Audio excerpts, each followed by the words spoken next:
يا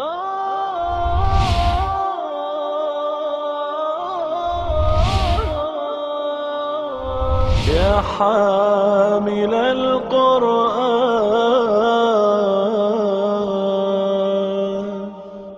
اعوذ باللہ من الشیطان الرجیم. بسم اللہ الرحمن الرحیم. وقالت اليهود ليست النصارى على شيء وقالت النصارى ليست اليهود على شيء وقالت النصارى ليست اليهود على شيء وهم يتلون الكتاب كذلك قال الذين لا يعلمون مثل قولهم فالله يحكم بينهم يوم القيامة فيما كانوا فيه يختلفون. سورہ بقرہ میں بنی اسرائیل سے جو ڈائلاگ چل رہا تھا وہ اب اپنے اختتام کو پہنچ رہا ہے اور اب فیصلہ آنے والا ہے، اور وہ فیصلہ ہے بنی اسرائیل کی معزولی. 2500 سال تک بنی اسرائیل نوع انسانی کے امام رہے. حضرت ابراہیم علیہ السلام اور رسول اللہ صلی اللہ علیہ وسلم کے درمیان 2500 سال کا فصل ہے، اور یوں سمجھیے کہ حضرت موسیٰ علیہ السلام کو جب شریعت عطا کر دی گئی مزید 1000 سال کے بعد، تو پھر وہ تو سب کے سب پیغمبر انہی میں آئے، اور انہی کی حیثیت مسلمانوں سے پہلے، ہم سے پہلے امت مسلمہ کی تھی. نبی اکرم صلی اللہ علیہ وسلم کا انکار کر کے انہوں نے اپنے آپ کو ڈسکوالیفائی کر لیا اس منصب پر، اس آفس پر کنٹینیو کرنے کے لیے. تو اللہ تعالیٰ نے پہلے 5ویں رکوع میں انہیں نصیحت کی اور انہیں موقع دیا کہ آمنوا بما انزلت مصدقا لما معکم، مانو اس چیز کو جو تصدیق کرتی ہے اس کی جو تمہارے پاس موجود ہے. ولا تکونوا اول کافر بہ، اور تم اس کا انکار کرنے والوں میں پہل کرنے والے نہ بنو. یعنی یہ بہت بڑا جرم ہے کہ جو غلط فہمی میں انکار کرتا ہے اسے تو الاؤنس بھی مل سکتا ہے، لیکن جو کھلی آنکھوں کے ساتھ اور اچھی طرح سوچ سمجھ لینے کے بعد بھی انکار کرتا ہے تو وہ بہت بڑا مجرم ہوتا ہے. تو ولا تکونوا اول کافر بہ، تو تم ایمان لانے میں پہل کرنے کی بجائے کفر کرنے میں پہل کرنے والے نہ بنو، اور مجھی سے ڈرو. اس کے بعد پھر انہیں نصیحت کی گئی، اور پھر 5ویں رکوع کے بعد 6ٹھے رکوع سے پھر دوبارہ انہیں خطاب کیا گیا، یا بنی اسرائیل اذکروا نعمتی التی انعمت علیکم، اے یعقوب کے بیٹو یاد کرو میری اس نعمت کو جو میں نے تم پر فرمائی تھی، وانی فضلتکم علی العالمین، اور میں نے تمہیں تمام جہانوں پر فضیلت دی تھی. اور اس کے بعد پھر شروع ہوا ان کا ایک جرائم، اللہ تعالیٰ کی مہربانیاں اور ان کا رسپانس، اللہ تعالیٰ کا فضل، ان کی ناشکری، اللہ تعالیٰ کے احکام اور ان کے مقابلے میں آفینس، بغاوت، نافرمانی. اور اب پھر 14ویں رکوع کے آغاز میں ایک آیت جوں کی توں دہرائی جائے گی، اور دوسری آیت تھوڑے سے لفظی فرق کے ساتھ آگے پیچھے کر کے دہرائی جائے گی. اور اس کے بعد پھر حضرت ابراہیم علیہ السلام کا تذکرہ ہوگا، حضرت یعقوب علیہ السلام کا تذکرہ ہوگا، حضرت اسحاق علیہ السلام کا، حضرت اسماعیل علیہ السلام کا، اور یہ ثابت کیا جائے گا کہ یہ سب کے سب ایک تھے، مسلمان تھے، اللہ تعالیٰ کے فرما بردار تھے. اور حضرت ابراہیم نے بھی اپنے بیٹوں سے یہی وعدہ لیا تھا، اور جن کو تم اپنا بڑا سمجھتے ہو یعنی یعقوب علیہ السلام، انہوں نے بھی اپنے بیٹوں سے وہی وعدہ لیا تھا کہ تم بتاؤ مجھے کہ میرے بعد کس کی عبادت کرو گے. تو ان سب نے بیک زبان کہا تھا کہ ہم آپ کے رب کی اور ابراہیم اور اسماعیل کے اور اسحاق کے رب کی پیروی کریں گے، الہ واحدن، کہ جو ایک ہی الہ ہے، ایک ہی خدا ہے. اعوذ باللہ من الشیطان الرجیم. بسم اللہ الرحمن الرحیم. وقالت اليہود لیست النصارى علی شیء، اور یہودی کہتے ہیں کہ نصارہ کی کوئی بنیاد نہیں ہے. وقالت النصارى لیست اليہود علی شیء، اور نصرانی عیسائی کہتے ہیں کہ یہود کی کوئی بنیاد نہیں ہے. وہم یتلون الکتاب، حالانکہ یہ دونوں گروہ تورات پڑھتے ہیں. کتاب سے مراد یہاں تورات ہے. تورات جو ہے یہ دونوں کے درمیان مشترک ہے، یعنی بائبل جیسے ہم کہتے ہیں، اس بائبل کے جو اولڈ ٹیسٹمنٹ ہے اس میں سب سے بڑا حصہ جو ہے وہ تورات کا ہے، اور اس کا جو نیو ٹیسٹمنٹ ہے عہد نامہ جدید، اس میں انجیل ہے اور اسی میں زبور ہے، یعنی جو سامز آف ڈیوڈ ہیں وہ زبور ہے، اور جو باقی اناجیل ہیں، گاسپلز ہیں، مختلف حواریوں نے یا مختلف لوگوں نے بعد میں یادداشت کی بنیاد پر تحریر کی ہیں، وہ اس کے اندر جو اصل اسپرٹ ہے وہ انجیل کی ہے۔ یہود نصارہ کو کافر اس لیے کہتے تھے کہ وہ شرک کرتے ہیں، اور نصارہ یہود کو کافر اس لیے کہتے تھے کہ وہ حضرت عیسیٰ علیہ السلام کا انکار کرنے والے اور اپنی طرف سے ان کو سولی چڑھانے والے ہیں، لیکن وہ دونوں کتاب کو مانتے ہیں۔ اور اب بھی آپ دیکھیے کہ جو 10 کمانڈمنٹس ہیں تورات کی، یعنی ہر سنڈے کو یہ جو ان کی سروس ہوتی ہے، جو ان کی عبادت ہوتی ہے، اس میں 10 کمانڈمنٹس جو ہیں تورات کی وہ دہرائی جاتی ہیں۔ اس کا مطلب کیا ہے کہ ہم یتلون الکتاب، یہ سب کے سب کتاب پڑھتے ہیں، تورات پڑھتے ہیں۔ کذالک قال الذین لا یعلمون، اور اسی طرح بالکل انہی کی بات کہی تھی ان لوگوں نے جو کچھ نہیں جانتے، یعنی مشرکین، پیگنز۔ مثل قولہم، انہی کی مانند بات کی تھی، فاللہ یحکم بینہم یوم القیامت فیما کانوا فیہ یختلفون، پس اللہ تعالیٰ ان سب کے درمیان قیامت کے دن ان تمام ایشوز پر اپنا فیصلہ صادر فرمائے گا کہ جن میں وہ اختلاف رکھتے ہیں۔ ومن اظلم ممن منع مساجد اللہ، اور اس سے بڑھ کر ظالم کون ہے کہ جو اللہ کی مسجدوں میں ان یذکر فیہا، منع کرے لوگوں کو اللہ کا ذکر کرنے سے۔ یعنی مساجد کس لیے بنائی جاتی ہیں؟ اللہ تعالیٰ کی یاد کے لیے، لیکن اگر وہاں مساجد میں انٹری بین کی جائے کسی کی کہ نہیں تمہیں عبادت کرنے کی اجازت نہیں ہے، تو اس کا مطلب کیا ہے کہ وہ مسجد میں داخلے کو منع کر رہا ہے۔ تو ومن اظلم ممن منع مساجد اللہ ان یذکر فیہا اسمہ، اس سے بڑھ کر ظالم کون ہے کہ جو منع کرے اللہ کی مسجدوں سے، یعنی ان کے اندر اللہ کی یاد کرنے سے، اللہ کے نام کو پکارنے سے، وسعی فی خرابہا، اور کوشش کرے مسجدوں کو ویران کرنے کی۔ اولئک ما کان لہم ان یدخلوہا الا خائفین، ان لوگوں کو کچھ حق نہیں پہنچتا تھا سوائے اس کے کہ وہ داخل ہوتے مساجد کے اندر اللہ سے ڈرتے ہوئے۔ لہم فی الدنیا خزی، ان کے لیے دنیا میں بھی رسوائی ہے، وَلَهُمْ فِي الْآخِرَةِ عَذَابٌ عَظِيمٌ، اور ان کے لیے آخرت میں بھی بہت بڑا عذاب ہے۔ اور آج بھی آپ دیکھیے کہ مسجد اقصیٰ کے اندر مسلمانوں کا داخلہ جو ہے وہ بین کرنا مختلف بہانوں سے، کبھی انہیں جمعہ پڑھنے سے روکنا، کبھی نماز پڑھنے سے روکنا، کبھی اللہ کو یاد کرنے سے وہاں روکنا کہ بس زیادہ سے زیادہ کسی پر بڑا احسان کریں گے کہ وزٹ کر لو، لیکن وہاں نماز پڑھنے کی اجازت نہیں ہے۔ تو یہ کیا ہے؟ مسجدوں کو ویران کرنا ہے اور لوگوں کو اللہ کی یاد سے مساجد کے اندر روکنا ہے۔ لہم فی الدنیا خزی ولہم فی الآخرۃ عذاب عظیم وللہ المشرق والمغرب۔ اب آنے والا حکم جو ہے وہ کیا ہے؟ تحویل قبلہ کا حکم ہے۔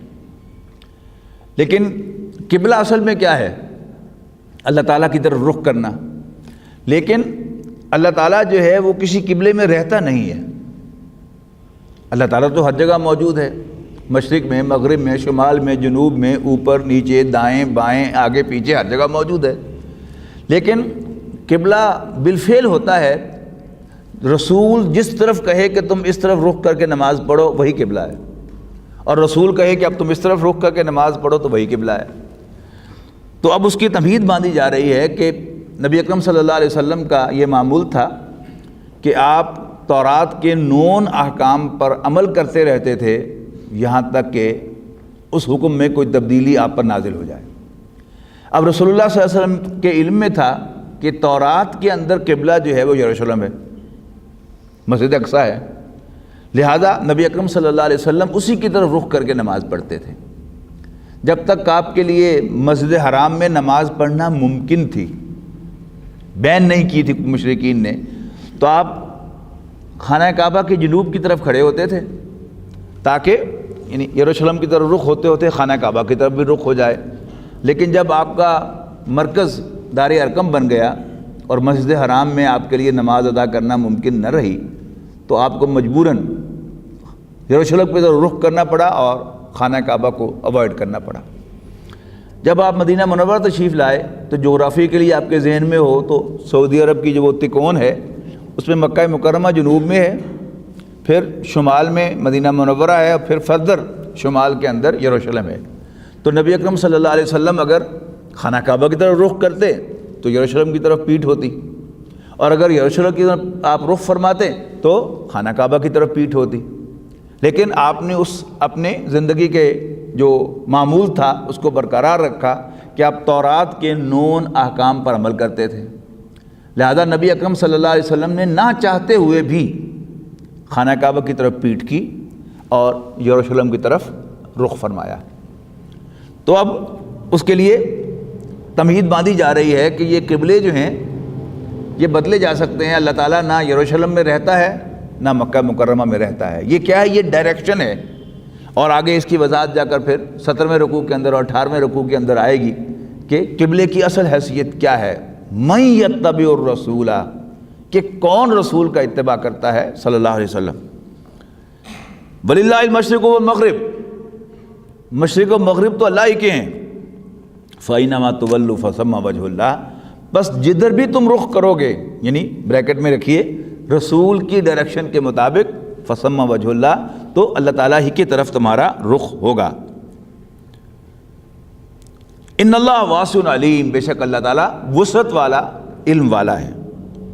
وقالوا اتخذ اللہ ولدا، اور یہ کہتے ہیں کہ اللہ نے بھی کسی کو بیٹا بنایا ہے۔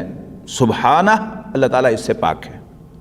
بل لہو ما فی السماوات والارض، بلکہ آسمانوں اور زمین میں جو کچھ ہے وہ اس کی ملکیت ہے۔ کل لہو قانتون، سب کے سب اس کے فرما بردار ہیں۔ بدیع السماوات والارض، اللہ تعالیٰ آسمانوں اور زمین یعنی کائنات کا نئے سرے سے پیدا کرنے والا ہے۔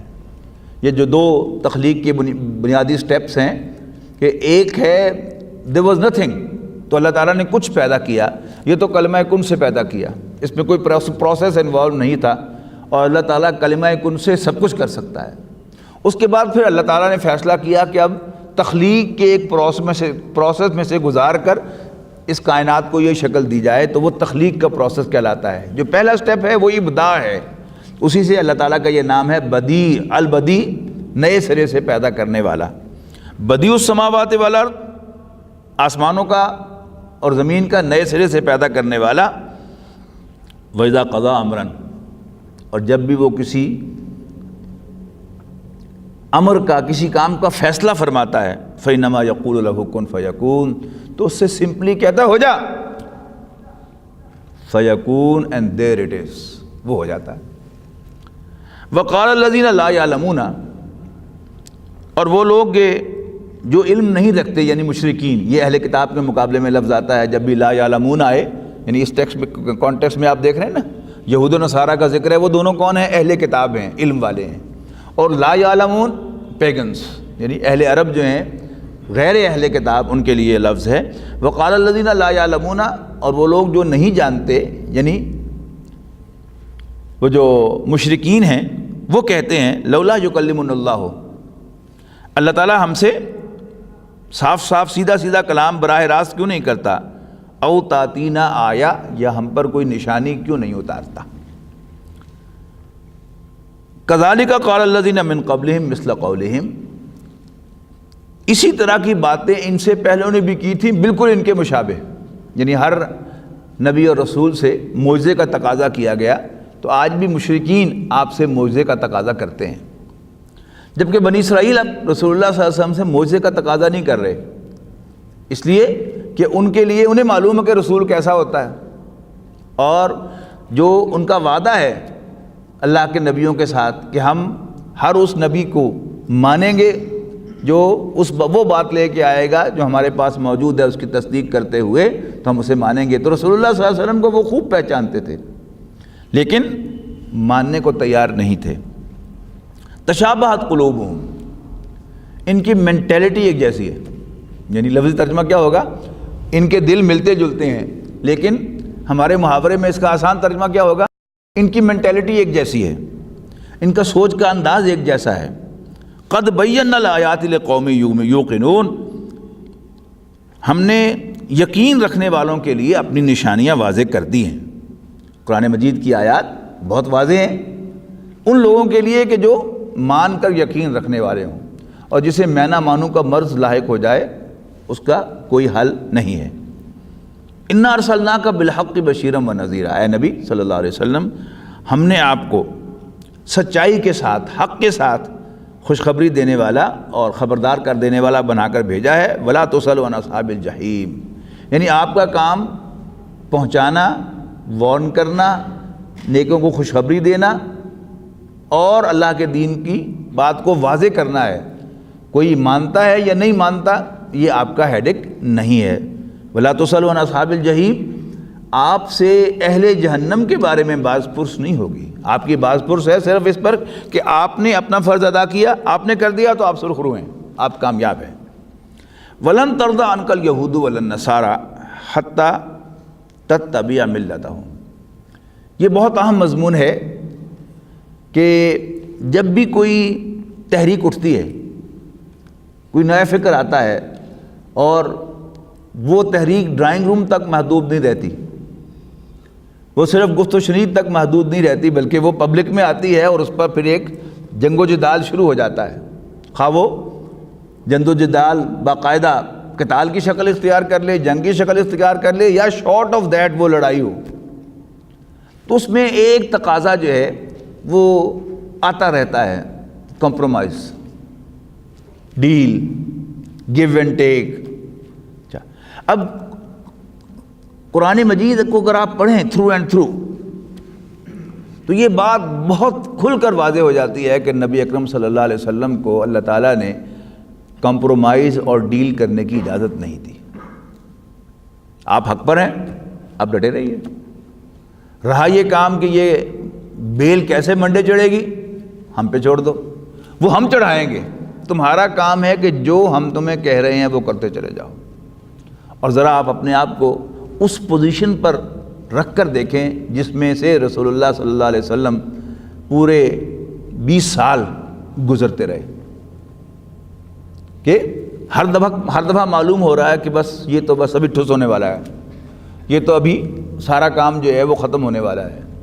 لیکن ہر قدم پر اللہ تعالیٰ نے نئی راہیں کھولی، نئے دروازے کھولے، نئی کھڑکیاں کھولی، نئی شاہراہیں کھول دی، جن پر چلتے ہوئے نبی اکرم صلی اللہ علیہ وسلم نے ایک ریکارڈ ٹائم میں ایک عالمگیر تبدیلی دنیا میں لا کر دکھا دی کہ انسان ہی بدل گئے، ان کی سوچ بدل گئی، ان کا فکر بدل گیا، ان کی دلچسپیاں بدل گئیں، اور ان کے مشاغل بدل گئے، ان کی صبح بدل گئیں، ان کی شام بدل گئے، شامیں بدل گئیں، دن بدل گئے، راتیں بدل گئیں، مصروفیات بدل گئیں، محبتیں بدل گئیں، پرائرٹیز بدل گئیں، جس کا وہ ٹپیکل آپ نے پہلے بھی سنا ہوگا شاید میری زبان سے کہ مولانا حالی نے نقشہ کھینچا ہے عرب قوم کا، کبھی گھوڑا آگے دوڑانے پہ جھگڑا، کبھی پانی پینے پلانے پہ جھگڑا۔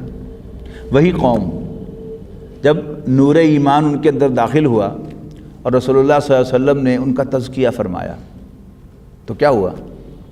جنگ قادسیہ میں بہت زیادہ خون بہنے کی وجہ سے ایک سپاہی کو، ایک مجاہد کو پیاس لگی، اس نے پانی مانگا، مشکیزہ لے کر ایک آدمی اس کے پاس پہنچا، ادھر سے ایک اور آدمی نے آواز دے دی، الاتش، پیاس، پانی۔ اس نے کہا کہ نہیں، پہلے اس کو پلاؤ۔ ادھر گیا بھاگ کر تو ادھر سے کسی نے آواز دے دی، الاتش۔ اس نے کہا نہیں، پہلے اس کو پلاؤ۔ اور پھر چوتھے نے آواز دے دی، اس نے کہا چوتھے کو پلاؤ۔ مشکیزہ لے کر چوتھے کے پاس پہنچا، وہ جام شہادت نوش کر چکا تھا پانی کی بجائے۔ تیسرے کے پاس گیا، وہ بھی اللہ کو پیارا ہو چکا تھا۔ دوسرے کے پاس گیا، وہ بھی اس دنیا سے جا چکا تھا، اور پہلا بھی شہید ہو چکا تھا۔ کبھی پانی پینے پلانے پہ جھگڑا، اور کبھی میں نہیں، پہلے اس کو۔ وہ کہتا ہے میں نہیں، پہلے اس کو۔ یہ جو تبدیلی نبی اکرم صلی اللہ علیہ وسلم لے کر آئے، جس کے نتیجے میں ایک شیشہ پلائی ہوئی دیوار کھڑی تھی، یعنی کفار سوچ بھی نہیں سکتے تھے کہ یہ بے سر و سامان جو ہیں یہ ہمارے سامنے کھڑے بھی ہو سکے گے کہ نہیں۔ لیکن غزوہ بدر ہی کے اندر اللہ تعالیٰ نے اپنی نصرت سے نبی اکرم صلی اللہ علیہ وسلم کو فتح نصیب فرما دی۔ اب ہر موقع پر جب یعنی آپ بند گلی میں پہنچ جاتے تھے تو نبی اکرم صلی اللہ علیہ وسلم کو مشورے دیے جاتے تھے کہ کچھ تھوڑا سا کمپرومائز کر لیا جائے، جو باتیں اتنی ضروری نہیں ہیں ان پر زیادہ سٹریس نہ کیا جائے، اور ذرا کچھ لے کر ان کو ہاتھ میں لے کر پھر جب حکومت ہاتھ میں آ جائے تو پھر سارا کام کر لیا جائے۔ آج بھی تمام دینی جماعتوں کو یہی مشورے دیے جاتے ہیں، لیکن اللہ تعالیٰ نے واضح کر دیا ہے وَلَن تَرْضَىٰ عَنْكَ الْيَهُودُ وَلَا النَّصَارَىٰ۔ آج کی جو so called war on terror ہے اس میں ہمارے سارے دانشور، پرنٹ میڈیا کے ہوں یا الیکٹرانک میڈیا کے ہوں، وہ سب کے سب جو ہیں وہ یہی مشورہ دے رہے ہیں کہ ہمیں ہوش کے ناخن لینے چاہیے، ہمیں سینسیبل ہو جانا چاہیے، ہمیں جو رائٹنگ آف دی وال ہے اسے پڑھنا چاہیے کہ ہمارے پاس طاقت نہیں ہے، ہم یہود و نصارہ سے نہیں لڑ سکتے، لہذا ہمیں ان کے ڈکٹیشن قبول کر کے کم سے کم اپنی سروائیول کو شور کر لینا چاہیے، اس کو یقینی بنا لینا چاہیے۔ لیکن کہاں تک ہم پیچھے ہٹیں گے؟ ریٹریٹ کریں گے ایک سٹیپ، پھر اگلا سٹیپ کا تقاضا ہوگا، پھر اگلے سٹیپ کا تقاضا ہوگا، اور یہاں تک کہ ہمارے سامنے مثالیں موجود ہیں۔ بوسنیا کے مسلمان وہ کیسے مسلمان تھے؟ یعنی سوائے اس کے کہ وہ کلمہ پڑھتے تھے اور سوائے اس کے کہ ان کے نام مسلمانوں جیسے تھے، باقی ہر اعتبار سے وہ یورپین تھے، شراب بھی پیتے تھے، آم پیتے تھے، اور باقی سب کچھ بھی ان کے لچھن جو ہے انہی والے تھے، لیکن بہرحال ان کو بہت بھاری قیمت ادا کرنا پڑی کس چیز کی؟ صرف کلمہ پڑھنے کی اور مسلمانوں جیسے نام رکھنے کی۔ اب پڑھیے اس آیت کو، وَلَن تَرْضَىٰ عَنْكَ الْيَهُودُ وَلَا النَّصَارَىٰ حَتَّىٰ تَتَّبِعَ مِلَّتَهُمْ وَلَن تَرْضَىٰ عَنْكَ الْيَهُودُ وَلَا النَّصَارَىٰ، نہیں راضی ہوں گے کبھی بھی تم سے اے نبی صلی اللہ علیہ وسلم یہود اور نصارہ، حتیٰ تتبع ملتہم، یہاں تک کہ تم انہی کے راستے کی پیروی کرو۔ قل کہہ دو ان سے، ان ھدی اللہ ھو الھدیٰ، بے شک گائیڈنس تو اللہ تعالیٰ ہی کی گائیڈنس ہے، ڈائریکشن تو اللہ تعالیٰ ہی کی ڈائریکشن ہے، جو ڈائریکشن اللہ تعالیٰ دے رہا ہے ہمیں اسی کو فالو کرنا چاہیے، جو راستہ ہمیں اللہ تعالیٰ دکھا رہا ہے ہم تو اسی کو فالو کریں گے، اچھا لگے کسی کو، برا لگے، کوئی ہمیں جینے کا حق دے یا ہمیں جان سے مار دے۔ ان ھدی اللہ ھو الھدیٰ، خدا بے شک اللہ تعالیٰ کی رہنمائی ہی اصل رہنمائی ہے۔ اور پھر آگے وارن کیا رسول اللہ صلی اللہ علیہ وسلم کو، وَلَئِنِ اتَّبَعْتَ أَهْوَاءَهُمْ، اور اے نبی اگر تم نے ان کی خواہشات کی پیروی کی، بعد الذی جاءک من العلم، اس کے بعد کہ آپ کے پاس صحیح علم آ چکا ہے، ما لک من اللہ من ولی ولا نصیر، تو پھر تمہیں اللہ تعالیٰ کے عذاب سے بچانے والا نہ کوئی دوست ہوگا اور نہ ہی کوئی مددگار۔ یعنی اگر تم ہماری ڈائریکشن پر چلو گے تو تمہیں ہماری تائید حاصل ہوگی، ہم تمہاری مدد کریں گے، اور اگر تم نے ہماری ڈائریکشن کو فالو کرنے کی بجائے ان کے دین کی پیروی کر لی، ان کی خواہشات کی پیروی کی، ان سے ڈکٹیشن لے لی، تو پھر ہماری سپورٹ ختم، اور جب اللہ تعالیٰ کسی کی مدد نہ کرے تو اس کا کوئی مددگار نہیں ہوتا۔ الذین آتیناہم الکتاب، وہ لوگ کہ جنہیں ہم نے کتاب عطا کی ہے، یتلونہ حق تلاوتہ، وہ تو اس کی تلاوت کا حق ادا کرتے ہیں، اولئک یؤمنون بہ، یہی سچ مچ ایمان لانے والے ہیں، ومن یکفر بہ فاولئک ھم الخاسرون، اور جو اس کو نہیں مانتے وہ خسارے سے دوچار ہونے والے ہیں۔ اب وہ آگے دونوں آیات جن کا میں نے ذکر کیا تھا، یا بنی اسرائیل اذکروا نعمتی التی انعمت علیکم، اے یعقوب کے بیٹو یاد کرو میری اس نعمت کو جو میں نے تم پر فرمائی تھی، وانی فضلتکم علی العالمین، اور میں نے تمہیں تمام جہانوں پر فضیلت بخشی تھی۔ یہ آیت جو ہے وہ چھٹے رکوع کے آغاز میں بھی بالکل جوں کی توں تھی، اور یہاں بھی وہ بالکل ویسی کی ویسی ہے۔ واتقوا یوما لا تجزی نفس، اور ڈرو اس دن سے جس دن لا تجزی نفس عن نفس شیئا، کوئی شخص کسی دوسرے کے کچھ کام نہ آ سکے گا، ولا یقبل منہا عدل، اور نہ ہی اس سے کوئی کمپنسیشن قبول کی جائے گی، ولا تنفعها شفاعت، اور نہ ہی اسے کوئی سفارش کام دے گی، ولا هم ینصرون، اور نہ ہی ان کو کہیں سے مدد ملے گی۔ اب یہ ان کے خلاف جو پروزیکیوشن وٹنس تھی وہ اس بریکٹ کے ساتھ ختم ہو گئی، یعنی یہ 2 آیات پہلے یعنی یوں آئے تھے بریکٹ میں، اب یوں آ کے اس کے اندر یہ پورے کے پورے 10 رکوع جو ہیں وہ آپ دیکھ رہے ہیں کہ ان میں ان کے خلاف فرد جرم ہے کہ تم نے یہ حرکتیں کی، تم نے یہ آفینس کیے، تم نے یہ بغاوت کے رویے اختیار کیے، لہذا اب تم معزول کیے جانے والے ہو۔ بنی اسرائیل کون ہیں؟ حضرت ابراہیم علیہ السلام کی اولاد ہیں۔ حضرت ابراہیم علیہ السلام کے 2 بیٹے ہیں، حضرت اسحاق اور حضرت اسماعیل۔ حضرت اسماعیل بڑے ہیں، حضرت اسحاق چھوٹے ہیں علیہ السلام۔ نبی اکرم صلی اللہ علیہ وسلم حضرت اسماعیل کی اولاد میں سے ہیں، اور حضرت یعقوب علیہ السلام حضرت اسحاق کے بیٹے ہیں۔ بنی اسرائیل کون ہیں؟ حضرت یعقوب کی اولاد، اسرائیل کی اولاد۔ تو اون کرتے ہیں یہ حضرت ابراہیم علیہ السلام کو، یعنی یوں سمجھیے کہ یہ دونوں خاندان جا کر حضرت ابراہیم علیہ السلام پر مل جاتے ہیں اور دونوں ہی حضرت ابراہیم کو اون کرتے ہیں۔ اب یہاں پر ذکر آئے گا پہلے رکوع میں، یعنی 15ویں رکوع میں حضرت ابراہیم اور حضرت اسماعیل کا، اور پھر 16ویں رکوع کے اندر پہلے پارے کے آخری رکوع کے اندر ان تمام اسرائیلی پیغمبروں کا بھی ذکر ان کے ساتھ اکٹھا کر کے آئے گا، اور یہ بتایا جائے گا کہ یہ سب کے سب اسلام پر تھے، مسلمان تھے، ایک دین پر تھے، اور تم بھی اگر مسلمان بنو گے تو تمہارے کام آئے گا مسلمان ہونا، ورنہ صرف یہ کہنا کہ ہمارے بڑے جو تھے وہ اللہ کے نبی تھے، پدرم سلطان بود، یہ نہیں چلے گا۔ تو فرمایا وَإِذِ ابْتَلَىٰ إِبْرَاهِيمَ رَبُّهُ بِكَلِمَاتٍ فَأَتَمَّهُنَّ۔ اور یاد کرو جب ابراہیم کو علیہ السلام ان کے رب نے کئی باتوں میں آزمایا، فَأَتَمَّهُنَّ، لیکن انہوں نے سب کو پورا کر دکھایا۔ یعنی جب ممتحن ہینڈز اپ کرے کہ واہ بھائی واہ، میں نے مشکل سے مشکل سوال پوچھ لیے لیکن اس نے کوئی سوال ڈراپ نہیں ہونے دیا، تو پھر ممتحن جو ہے وہ مجبور ہو جاتا ہے کہ اس طالب علم کو ڈسٹنکشن دے، اگر وہ یعنی جھوٹی انا نہ رکھتا ہو۔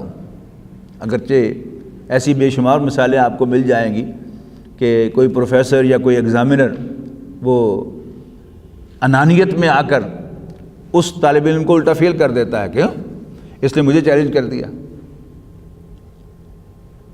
یعنی وہ ایک کالج میں MBBS کا ایک طالب علم تھا، تو اس نے طرح طرح کے جو سوال پوچھے ایگزامینر نے، ایکسٹرنل ایگزامینر نے، ان سب کا اس نے جواب دیا۔ پھر ایک جو ہے اس نے بات کہی، اس نے کہا کہ نہیں تم غلط کہہ رہے ہو، اس نے اس کو چیلنج کیا۔ انہوں نے کہا جی فلاں کتاب کے فلانے ایڈیشن کے اندر میں نے پڑھا ہے یہ ایسے لکھا ہوا ہے۔ اس نے کہا نہیں لکھا، اس نے کہا سر کتاب منگوا لیں۔ کتاب منگوائی گئی اور واقعی کتاب میں وہ بات جو طالب علم کہہ رہا تھا وہ ٹھیک تھی۔ اب وہ پروفیسر صاحب جو ہے وہ انہوں نے اپنی انسلٹ سمجھا اس کو، اور اس سے تقاضا کیا ایک پروسیجر کا کہ تم اس کے اندر فلاں ٹیوب جو ہے وہ ڈال کر دکھاؤ۔ حالانکہ وہ MBBS کے سلیبس میں ہے ہی نہیں، کوئی طالب علم سے وہ کام کروایا ہی نہیں جاتا، ہاؤس سرجنز کو بھی وہ کرایا جاتا ہے۔ انہوں نے کہا کہ نہیں تم نے غلط کیا، اس کو فیل کر کے چلے گئے۔ لیکن جو دیانتدار ایگزامینر ہوتا ہے، اچھا ایگزامینر ہوتا ہے، وہ اس کو ڈسٹنکشن دیتا ہے۔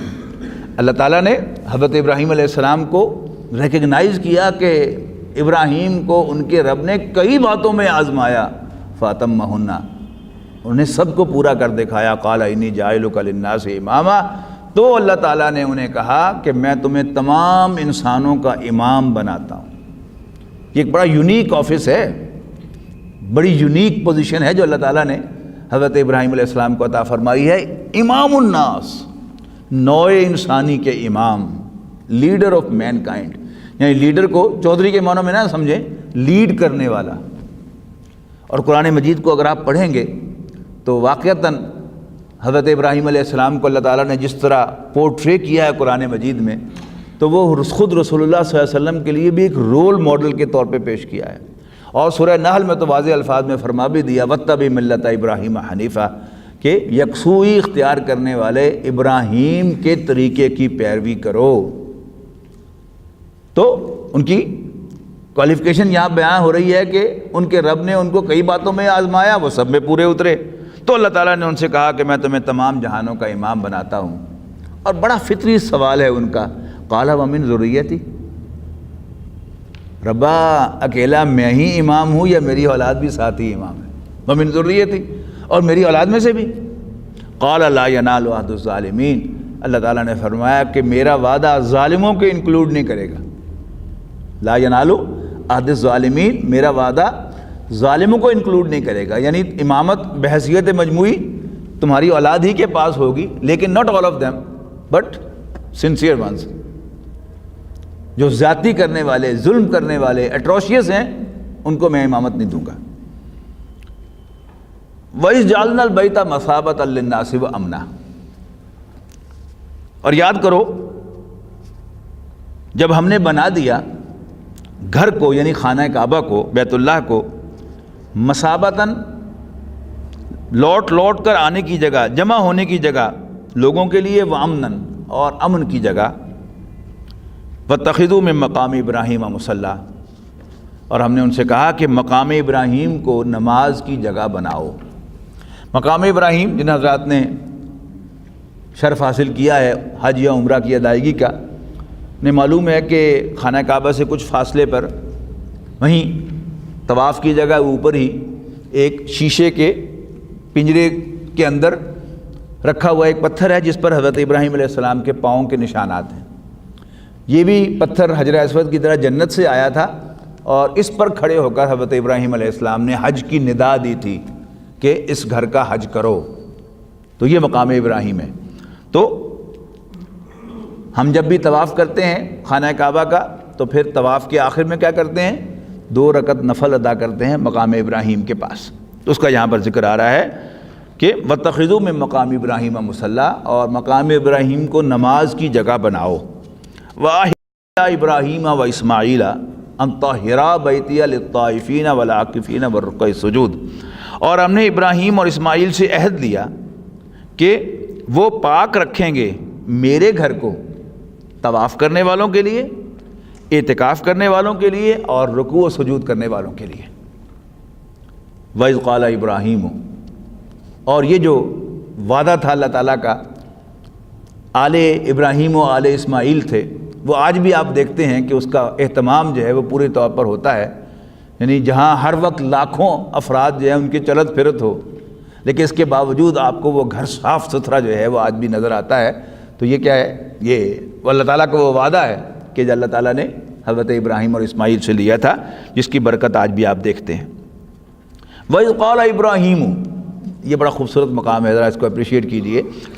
پہلی آیت کو ذہن میں رکھیے گا کہ جب اللہ تعالیٰ نے کہا کہ حضرت ابراہیم نے کہا کہ کیا میری اولاد بھی امام ہوگی نوع انسانی کی، تو اللہ تعالیٰ نے فرمایا کہ نہیں، میرا وعدہ ظالموں کو انکلوڈ نہیں کرے گا۔ اب دیکھیے ان کی وہ تابع داری جسے کہتے ہیں نا پنجابی میں، کہ اس پر اللہ تعالیٰ نے کہا کہ نہیں، سارے نہیں، ظالم نہیں۔ اب دنیا کی ایک چیز مانگ رہے ہیں اللہ تعالیٰ سے۔ وَإِذْ قَالَ إِبْرَاهِيمُ، یاد کرو جب ابراہیم نے کہا، عرض کی، رَبِّ اجْعَلْ هَٰذَا بَلَدًا آمِنًا، ربا بلدن آمنن، بنا دے اس کو امن کا شہر، اصل ترجمہ یوں ہوگا، وَارْزُقْ أَهْلَهُ مِنَ الثَّمَرَاتِ، اور اس کے رہنے والوں کو میووں سے، پھلوں سے نواز، من آمن منہم باللہ والیوم الآخر، اور ساتھ ہی قید لگا دی ساروں کو نہیں، ان میں سے جو اللہ کا اور آخرت کا ماننے والا ہو اسے پھلوں سے نواز۔ دنیا کو کوئی پھل جہاں پیدا ہوتا ہے وہاں ملے یا نہ ملے، آپ کو مکہ مکرمہ میں ضرور ملے گا، یہ اس دعا کی برکت ہے۔ قال ومن کفر، اللہ تعالیٰ نے جواب میں فرمایا، او نہیں، من کفر فأمتعہ قلیلا، یہ دنیا کا معاملہ، یہ دنیا کا میرا دسترخوان یہ عام ہے، اس پر میرے کافر، میرے باغی سب کھاتے ہیں، لہذا یہاں یہ پابندی نہیں ہے۔ ومن کفر، جو کوئی کفر کرے گا، فأمتعہ قلیلا، تو اسے کچھ میں ضرور دوں گا، اس کو بھی ضرور دوں گا، اور یہ قلیلاً اللہ تعالیٰ کا قلیل ہے، میرا اور آپ کا قلیل نہیں ہے، یعنی اللہ تعالیٰ کے خزانوں میں سے ایک تھوڑا سا جو ہے وہ اللہ تعالیٰ نے اس دنیا میں پھیلایا ہوا ہے اور اس سے اللہ تعالیٰ کے باغی بھی اور اس کے فرمان بردار بھی سب کھا رہے ہیں۔ فَأُمَتِّعُهُ قَلِيلًا، تو کفر کرنے والوں کو بھی میں کچھ نہ کچھ ضرور دوں گا، لیکن ثُمَّ أَضْطَرُّهُ إِلَىٰ عَذَابِ النَّارِ، پھر میں اسے گھیر لاؤں گا جہنم کے عذاب کی طرف، وَبِئْسَ الْمَصِيرُ، اور وہ بہت برا ٹھکانہ ہے۔ وَإِذْ يَرْفَعُ إِبْرَاهِيمُ الْقَوَاعِدَ مِنَ الْبَيْتِ وَإِسْمَاعِيلُ، اور یاد کرو جب ابراہیم اور اسماعیل بیت اللہ کی دیواروں کو اٹھا رہے تھے۔ بیت اللہ پرانا گھر تھا، اور سورہ آل عمران میں انشاءاللہ ہم پڑھیں گے کہ اول بیت وضع للناس للذی ببکہ، لوگوں کے اللہ کی عبادت کرنے کے لیے جو پہلا گھر زمین پر تعمیر ہوا ہے وہ خانہ کعبہ ہے، لیکن اس کی دیواریں منہدم ہو چکی تھی۔ تو اللہ تعالیٰ نے حضرت ابراہیم علیہ السلام کو وحی کے ذریعے اس کی بنیادوں کی نشاندہی کی اور حکم دیا کہ یہاں ان بنیادوں پر اس کی دیواروں کو اٹھاؤ۔ لہذا یہاں پر الفاظ نوٹ کیجئے، وَإِذْ يَرْفَعُ إِبْرَاهِيمُ الْقَوَاعِدَ، جب ابراہیم نے بیت اللہ کی بنیادوں کو اٹھایا، وَإِسماعیل، اور ان کے ساتھ اسماعیل نے بھی علیہ السلام، اور اس وقت وہ کیا دعائیں کر رہے تھے؟ ربنا تقبل منا، اے ہمارے رب ہماری جانب سے یہ قبول فرما، یعنی ہم ایک گھر تعمیر کر رہے ہیں، اسے آباد فرما۔ یعنی جو بھی کوئی مسجد تعمیر کرتا ہے تو اس کے دل میں کیا دعا ہوتی ہے کہ یا اللہ یہ مسجد آباد ہو جائے، اس میں لوگ آ کر نماز پڑھیں، اس میں 5 وقتہ نماز ہو، اس میں جمعہ ہو، اور کوئی شخص مسجد بنائے اور پھر کہیں منتقل ہو جائے اور کچھ سالوں کے بعد آئے تو اسے پتہ چلے کہ وہ نماز میں تو نماز ہی نہیں ہوتی، تو اس بیچارے کا بڑا برا حال ہو جاتا ہے کہ میں نے ایک کام کیا تھا، اللہ تعالیٰ نے شاید اس کو قبول نہیں فرمایا۔ تو ربنا تقبل منا، اے ہمارے رب ہماری جانب سے اس کو قبول فرما، انک انت السمیع العلیم، بے شک تو سننے والا جاننے والا ہے۔ ربنا وجعلنا مسلمین لک، اے ہمارے رب ہم دونوں کو اپنا مسلمان بنا، اپنا فرما بردار بنا۔ ومن ذریتنا امۃ مسلمۃ لک، اور ہماری اولاد میں سے ایک مسلمان امت بنا، یعنی ہمیں اپنا فرما بردار مسلمان بنا اور ہماری اولاد میں سے ایک فرما بردار مسلمان امت بنا۔ اچھا، اب ان دونوں کی اولاد میں سے مسلمان امت کون سی ہے؟ وہ امت محمد صلی اللہ علیہ وسلم ہے۔ وَأَرِنَا مَنَاسِكَنَا، اور ہمیں اپنی عبادت کے طریقے سکھا، وَتُبْ عَلَيْنَا، اور ہماری توبہ قبول فرما۔ تابہ یتوبو کے لفظ معنی لوٹنے کے ہیں، یہ دونوں کے لیے استعمال ہوتا ہے، بندے کی توبہ اور اللہ کی توبہ۔ بندے کی توبہ کیا ہے کہ جب بندہ اللہ تعالیٰ سے بغاوت کر کے اس کی نافرمانی کے راستے پر چل نکلا تھا، تو اس کی جو واپسی ہے اللہ تعالیٰ کی طرف وہ کیا ہے؟ توبہ اللہ، اللہ کے حضور توبہ۔ اور اس کی نافرمانی کی وجہ سے اللہ تعالیٰ نے جو اپنا رخ، اپنی عنایات اس سے پھیر لی تھی، اپنی رحمت اس سے دور کر دی تھی، اللہ تعالیٰ کا اپنی رحمت کے ساتھ واپس اس بندے کی طرف متوجہ ہونا، یہ کیا ہے؟ یہ اللہ تعالیٰ کی توبہ ہے۔ لیکن جب بندے کے لیے لفظ استعمال ہوتا ہے تو الہ آتا ہے، توبو الی اللہ توبۃ نصوحا، اللہ کے حضور سچی توبہ کرو۔ لیکن جب اللہ تعالیٰ کے لیے آتا ہے تو توبہ علی آتا ہے۔ یہاں پر دیکھیے وَتُبْ عَلَيْنَا، اور ہماری طرف لوٹ آ رحمت و شفقت کے ساتھ، جس کو ہم محاورے میں کہتے ہیں ہماری توبہ قبول فرما۔ اِنَّکَ أَنْتَ التَّوَّابُ الرَّحِيمُ، بے شک تو ہمیشہ توبہ کا قبول فرمانے والا، رحم فرمانے والا ہے۔ ربنا وابعث فیہم رسولا منہم، اسی کو کنٹینیو کرتے ہوئے کہ اے ہمارے رب ان میں، وہ ان کون ہے؟ وہ جو مسلمان امت ہماری اولاد میں سے ہو، ان میں ایک رسول مبعوث فرما۔ بعث یبعث کے معنی کھڑا کرنا، کھڑا ہونا۔ وابعث فیہم، اور مبعوث فرما ان میں رسولا منہم، ایک پیغمبر، ایک رسول انہی میں سے، یعنی وہ پیغمبر بھی اسماعیل ہی کی اولاد سے ہو جو ان کی طرف بھیجا جائے۔ یتلو علیہم آیاتک، جو انہیں تیری آیات پڑھ کر سنائے، یعنی رسول اللہ صلی اللہ علیہ وسلم کے جو بھیجے جانے کے مقاصد میں اہم ترین مقصد کیا ہے؟ یتلو علیہم آیاتک، جو انہیں تیری آیات پڑھ کر سنائے۔ وَيُعَلِّمُهُمُ الْكِتَابَ وَالْحِکْمَةَ، اور انہیں کتاب و حکمت کی تعلیم دے، وَيُزَكِّيهِمْ، اور ان کا تزکیہ فرمائے، انہیں پاک صاف کرے، جس کی میں نے آپ کو مثال دی کہ کبھی پانی پینے پلانے پہ جھگڑا، تو جب اندر سے تزکیہ ہو گیا تو زمین و آسمان کا فرق واقع ہو گیا کہ پہلے میں نہیں، پہلے کیا تھا، پہلے میں، اب کیا ہے، میں نہیں پہلے وہ کہتا ہے میں نہیں پہلے وہ۔ یہ کیا ہے، یہ بھائی چارہ آسان کام نہیں ہے۔ ہم اپنے اوپر قیاس کریں کہ انسان کے اندر اللہ تعالیٰ نے جو حرص اور لالچ رکھا ہوا ہے، ہم سب اس کا شکار ہیں، لیکن اگر وہ حرص و لالچ اللہ تعالیٰ ہمارے دل سے نکال لے تو شاید ہمیں اپنے اوپر یقین نہیں آئے گا کوئی یہ میں ہی تھا جس نے یہ اتنی بڑی قربانی کا مظاہرہ کیا ہے۔ لیکن اس آسمان کے نیچے، اسی زمین پر یہ تبدیلی بالفعل واقع ہوئی نبی اکرم صلی اللہ علیہ وسلم کے تزکیے کے ذریعے سے۔ انک انت العزیز الحکیم، بے شک تو حکمت و بالا دست حکمت والا ہے۔ وَمَن يَرْغَبُ عَن مِّلَّةِ إِبْرَاهِيمَ إِلَّا مَن صَفِيَ نَفْسَهُ وَلَقَدِ اصْطَفَيْنَاهُ فِي الدُّنْيَا وَإِنَّهُ فِي الْآخِرَةِ لَمِنَ الصَّالِحِينَ۔ قرآن مجید میں آپ حضرت ابراہیم علیہ السلام کے تذکرے کو پڑھیں گے تو مجھ سے اگری کریں گے، مجھے ایسا محسوس ہوتا ہے کہ اللہ تعالیٰ حضرت ابراہیم علیہ السلام کا ذکر کر کے خوش ہوتا ہے۔ جیسے آپ کسی سے ٹیلی فون پر بات کر رہے ہوں، آپ کو اس کا چہرہ نظر نہیں آ رہا ہوتا، لیکن آپ کو لہجے سے، آواز سے اندازہ ہوتا ہے کہ اس کی فیلنگ کیا ہے۔ تو قرآن مجید جب اللہ تعالیٰ قرآن مجید میں تذکرہ فرماتا ہے حضرت ابراہیم علیہ السلام کا، تو مجھے ایسے ہی محسوس ہوتا ہے کہ جیسے اللہ تعالیٰ از گلیڈ ٹو ٹاک اباؤٹ ہم۔ یہاں بھی دیکھیے کون ہے جو ابراہیم کے طریقے سے منہ پھیرے، سوائے اس کے کہ جس کی ماتی ماری گئی ہو۔ وَلَقَدِ اصْطَفَيْنَاهُ فِي الدُّنْيَا، ہم نے تو اسے دنیا میں بھی پسند فرما لیا، وَإِنَّهُ فِي الْآخِرَةِ لَمِنَ الصَّالِحِينَ، اور یقیناً وہ آخرت میں انتہائی نیک بندوں میں سے ہوں گے۔ وَإِذْ قَالَ لَهُ رَبُّهُ أَسْلِمْ، اور یاد کرو جب ان کے رب نے ان سے کہا فرما برداری اختیار کر، قَالَ أَسْلَمْتُ لِرَبِّ الْعَالَمِينَ، تو جھٹ انہوں نے رسپونڈ کیا کہ میں رب کی فرما برداری اختیار کرتا ہوں، رب العالمین کی۔ وَوَصَّى بِهَا إِبْرَاهِيمُ بَنِيهِ وَيَعْقُوبُ، اور اسی کی وصیت کی ابراہیم نے اپنے بیٹوں کو، وَيَعْقُوبُ، اور اسی کی وصیت کی یعقوب نے بھی۔ یہاں ترجمے میں غلطی ہو جاتی ہے اکثر و بیشتر، توجہ سے نہ پڑھا جائے تو ترجمہ یوں ہو جاتا ہے کہ ابراہیم نے اپنے بیٹوں کو اور یعقوب کو نصیحت کی، جیسے انہوں نے پوتے کو بھی ساتھ بٹھا لیا ہو کہ تم ہی سن لے۔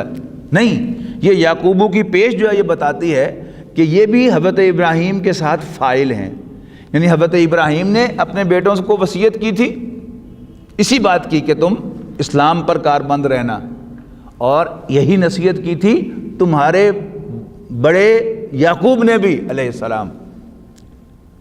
یا بنیہ، کیا نصیحت تھی؟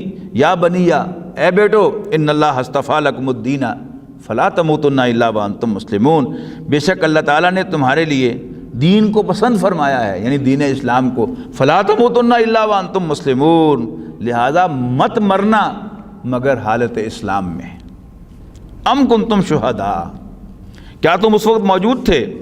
اذ حضر یعقوب الموت، جب موت پہنچی حضرت یعقوب کے پاس، یعنی حضرت یعقوب کی موت کا وقت آیا۔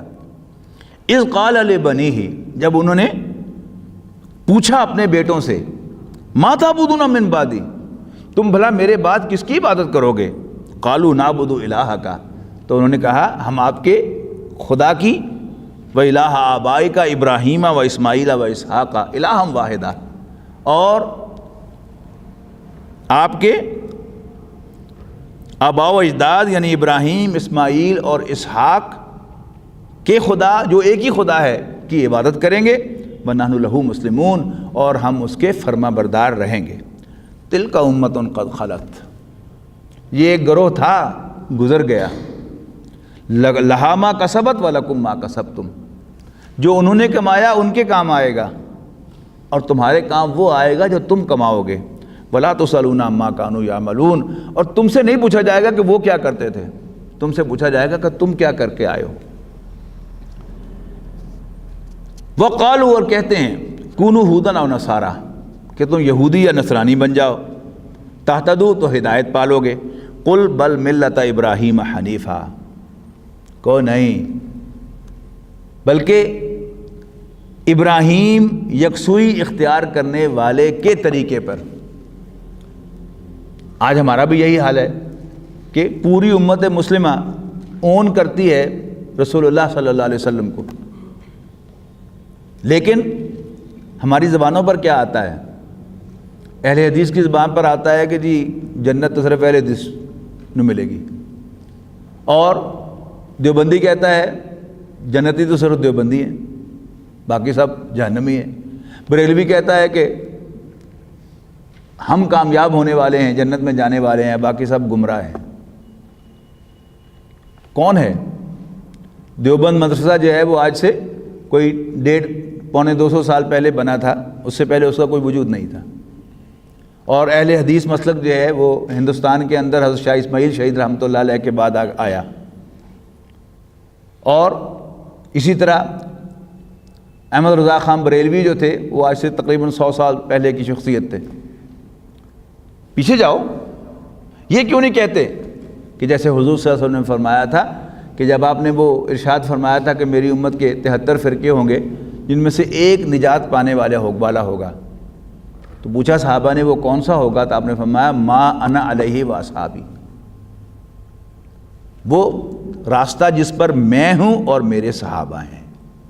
یعنی خلوص و اخلاص کے ساتھ جو شخص بھی وہ اپنے مسلک کے اعتبار سے، وے آف لائف کے اعتبار سے، انٹرپریٹیشن کے اعتبار سے، شافعی ہو، مالکی ہو، حنبلی ہو، اہل حدیث ہو، اگر وہ کرنا چاہتا ہے اللہ کے رسول اور صحابہ کرام کی پیروی تو انشاءاللہ وہ ضرور کامیاب ہوگا۔ تو ہمیں درمیان میں نہیں بلکہ اپنے آپ کو اوپر لے کے جانا چاہیے رسول اللہ صلی اللہ علیہ وسلم پر، تو پھر امت میں وحدت پیدا ہوگی۔ وما کان من المشرکین، اور میرا یہ بندہ ابراہیم ہرگز مشرک نہیں تھا۔ یعنی شرک چھوڑنا پڑے گا، یہ نہیں ہو سکتا کہ ہم اپنے آپ کو نسبت بھی دیں اللہ کے رسول کے ساتھ اور حضرت ابراہیم کے ساتھ اور پھر ہم شرک بھی ساتھ ساتھ کرتے رہیں، ایسا نہیں ہو سکتا۔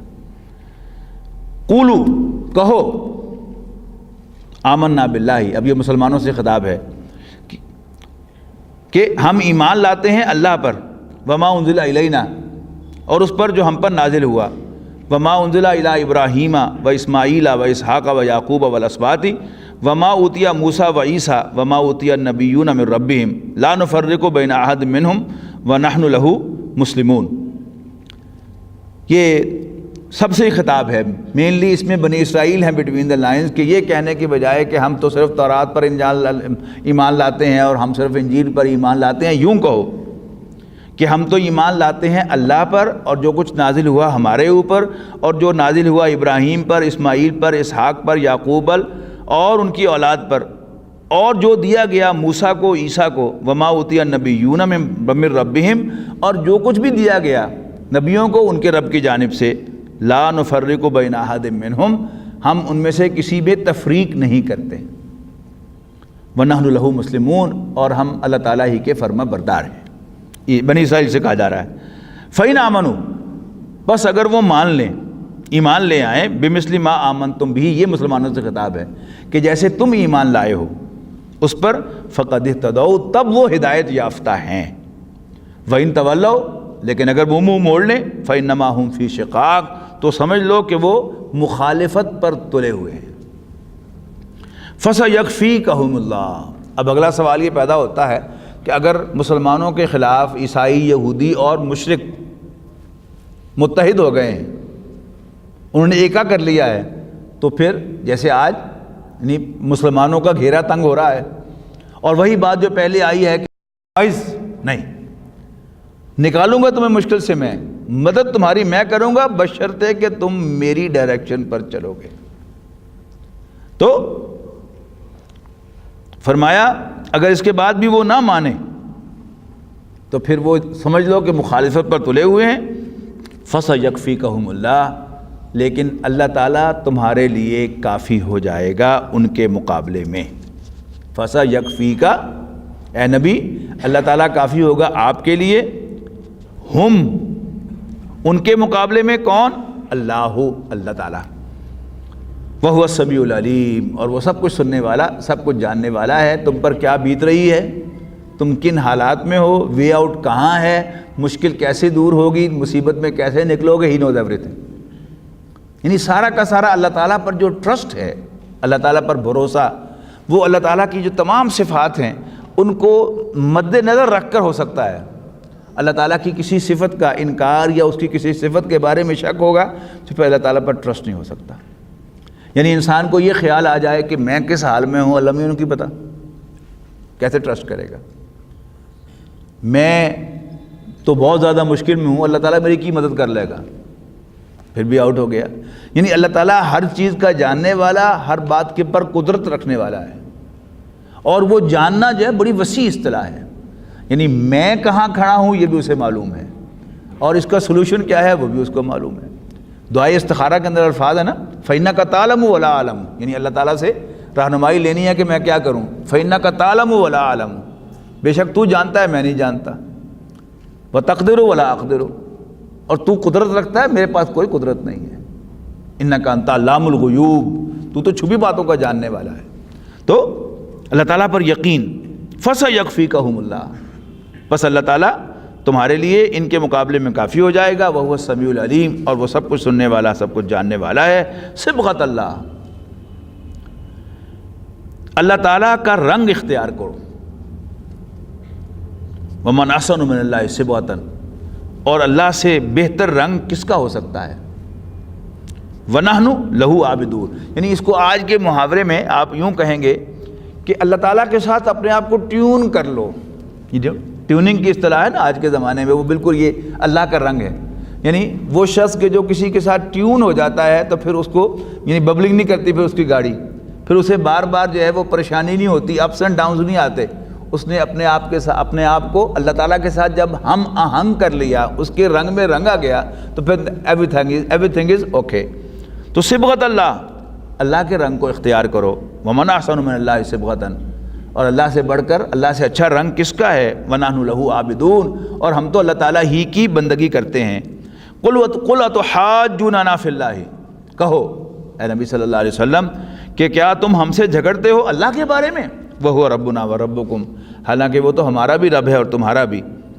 وَلَنَا أَعْمَالُنَا وَلَكُمْ أَعْمَالُكُمْ، اور ہمارے لیے تمہارے اعمال، تمہارے لیے تمہارے اعمال، یعنی تمہارے کام تمہارے اعمال آئیں گے، ہمارے کام ہمارے اعمال آئیں گے۔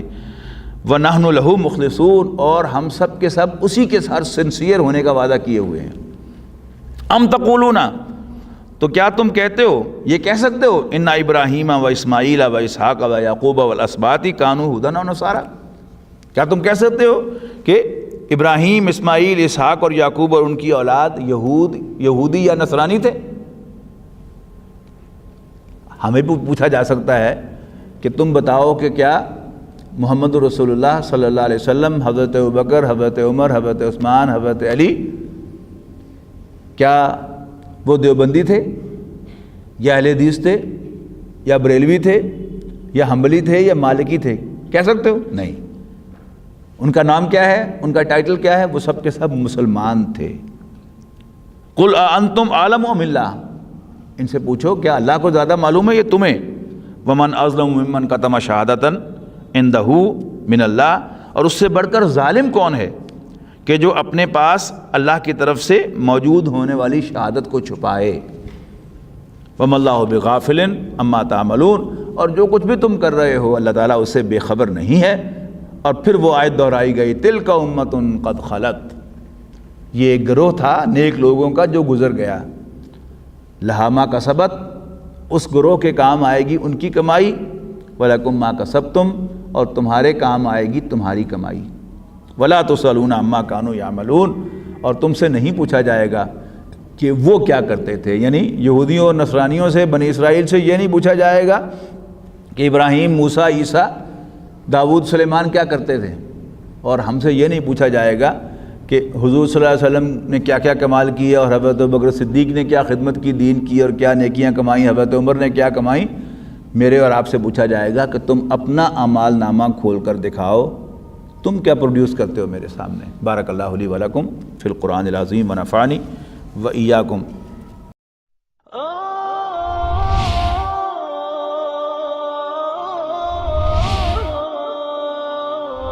يا حامل القرآن